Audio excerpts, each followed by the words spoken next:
Nous sommes un mouvement patriote, nous n'avons strictement rien à voir avec l'extrême droite. Rien dans nos propositions n'est extrémiste.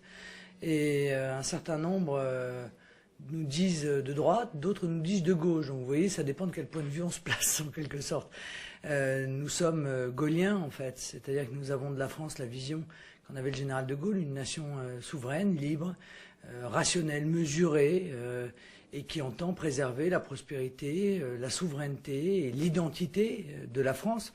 Je crois qu'il n'y a strictement rien d'extrême dans tout cela.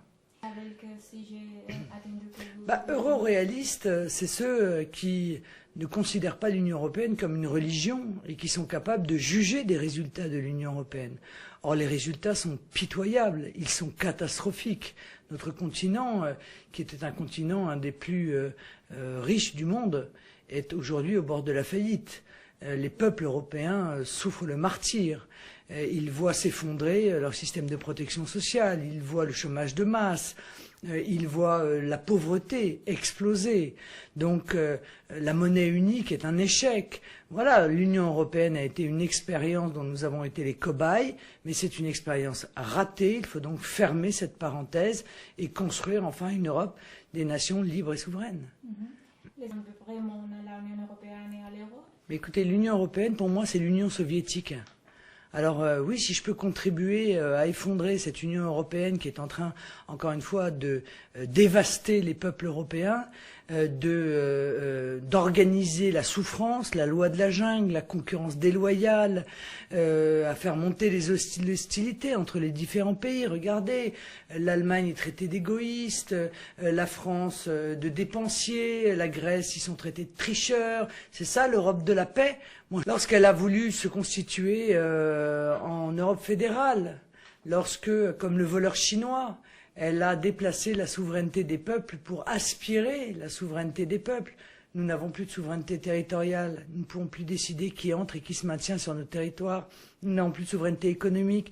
Nous ne pouvons pas donner un avantage à nos entreprises nationales dans les marchés publics. Nous n'avons plus de souveraineté monétaire. Nous avons une monnaie qui est beaucoup trop forte, beaucoup trop chère pour nos économies. Nous n'avons pas de souveraineté législative. Aujourd'hui, quoi que décident les peuples, de toute façon, les directives européennes ont un pouvoir supplémentaire, supérieur aux lois nationales. Tout cela, ça n'est pas la démocratie. Ça, c'est l'Union soviétique européenne. C'est l'URSS, en fait.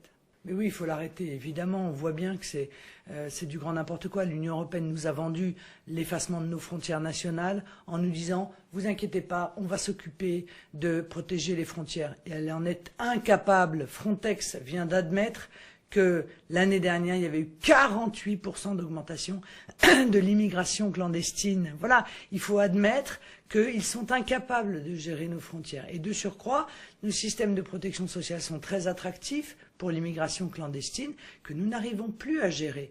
Alors nous avons une obligation à l'égard des nôtres, à l'égard de nos populations qui sont au chômage, de nos populations qui tombent dans la pauvreté. Oui, je le crois. Je suis convaincu que nous arriverons à faire un groupe. Je pense qu'il n'y aura aucune difficulté pour avoir 25 députés. Rien que nous, je l'espère, nous ferons élire une vingtaine de députés. Quels sont les pays que vous avez déjà... Nous avons des relations depuis un certain nombre d'années déjà de confiance et de travail avec le FPÖ autrichien, avec les démocrates suédois, avec le Vlaams Belang belge. Nous sommes en discussion avec le PVV de Geert Wilders.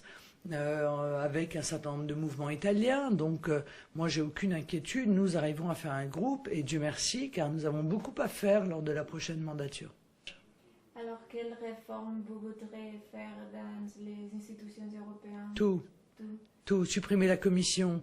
Elle n'a absolument aucune légitimité. Elle est profondément antidémocratique. Et pourquoi pas?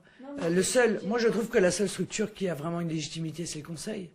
C'est-à-dire le Conseil des gouvernants des différentes nations. C'est ça l'Europe des nations que nous voulons voir émerger, encore une fois, des nations libres et souveraines. Vous pensez qu'à l'Espagne, il n'y a pas de parti proche à vous? Parce que je pense que l'Espagne s'est un peu dévalorisée et qu'elle était tellement heureuse de pouvoir rentrer dans l'Union européenne qu'aujourd'hui elle n'ose pas dire le roi est nu. Vous savez, c'est une petite histoire en France où le roi dit regardez comme je suis mes habits d'apparat, et le petit garçon dit mais il est nu le roi, et tout le monde dit ah c'est vrai il est nu. Voilà. Donc l'Espagne a mauvaise conscience à dire ben oui cette Union européenne dans laquelle on a tellement voulu entrer, qui nous a beaucoup aidé, c'est vrai aussi. Je veux dire aujourd'hui on mange notre pain noir, donc eh bien la défense du peuple nécessite qu'on remette en cause cette Union européenne. Elle n'ose pas le faire et pourtant il faudrait qu'elle le fasse, car elle est en train de payer extrêmement cher les conséquences de son appartenance à l'euro et à l'Union européenne. Quel est l'intérêt pour l'Espagne si tous les bénéfices qui ont été ceux des 20 dernières années sont rayés de la carte, sont rayés du progrès, sont rayés sur le plan économique parce que on ne veut pas admettre qu'on a eu tort.